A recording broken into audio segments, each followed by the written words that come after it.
All right, good. We wanted to give everybody a bit of a historical perspective where we've come from. A lot of the people in the room have been working in Surrey for many years, so most of you know the history.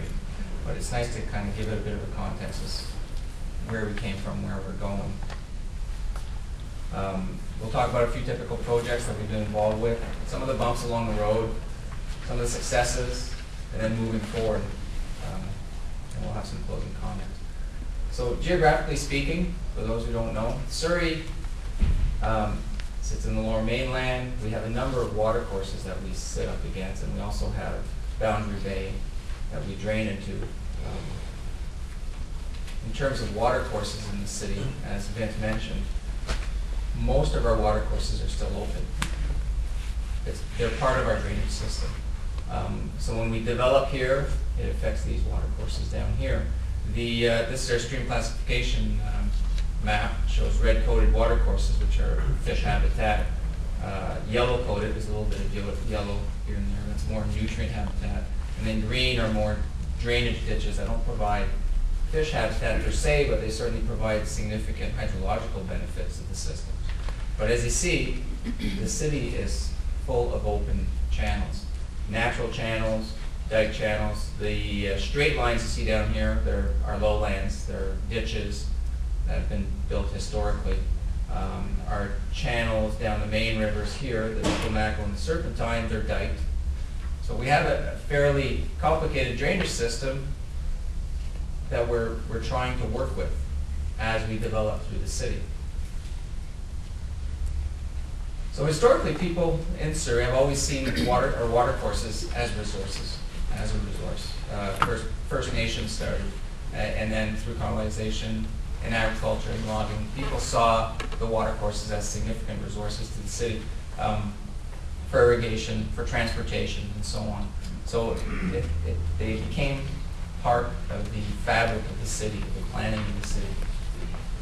Through urbanization, we had to deal with drainage servicing. We'll talk about what we're talking when I'm saying drainage servicing, what we need.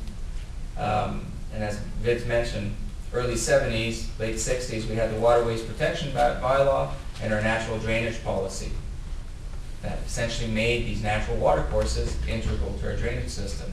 We had a number of regulations and policies in there that prohibited people from blocking watercourses, from or altering watercourses. That was built into our policies, guidelines, and bylaws as early as as 1970. That's aside from provincial and federal regulations that essentially repeated some of this.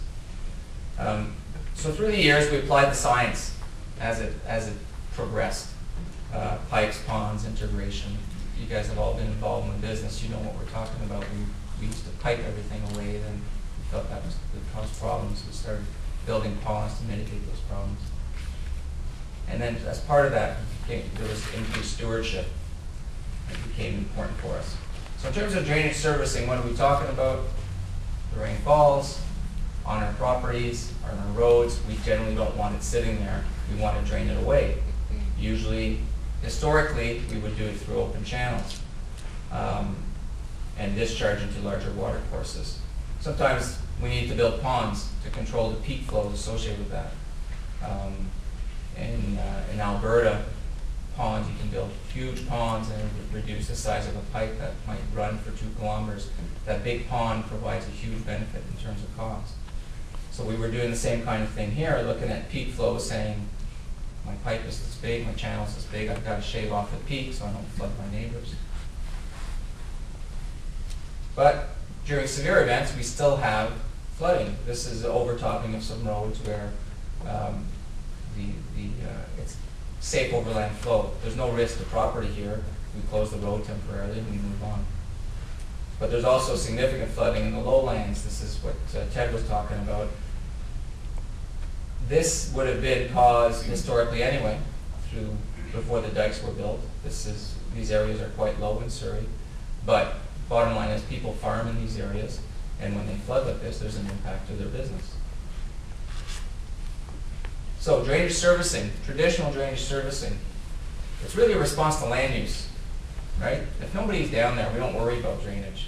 But as soon as you put a road through something, you worry about a bridge. You worry about how big your bridge has to be, or your culvert, or whatever. Nobody's around, we don't care. And generally we want to protect life and property. Right? We want to avoid nuisance flooding as well. That's the kind of common flooding we see, on a regular basis every day. Not every day, but through the winter. And historically we had our basic design criteria, the design storms. It was statistically based level of service. So we're saying for the 5-year event, everything's underground. 100-year, safe conveyance. That was our general rule of thumb. And we used design storms to design these systems. So we were very clear on what our level of service was.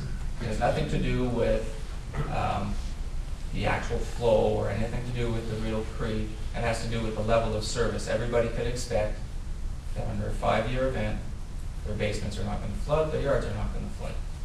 Under 100-year events, we might have surface flow, but nobody's at risk. Their life is not at risk, or their properties in terms of damages. So it was mostly dealing with peak flow conditions. We're dealing with pipes, ditches, and ponds. In the early 90s, we saw that some of the systems were failing because we weren't taking into account the historical rainfall patterns. So we added to our drainage criteria the historical storm.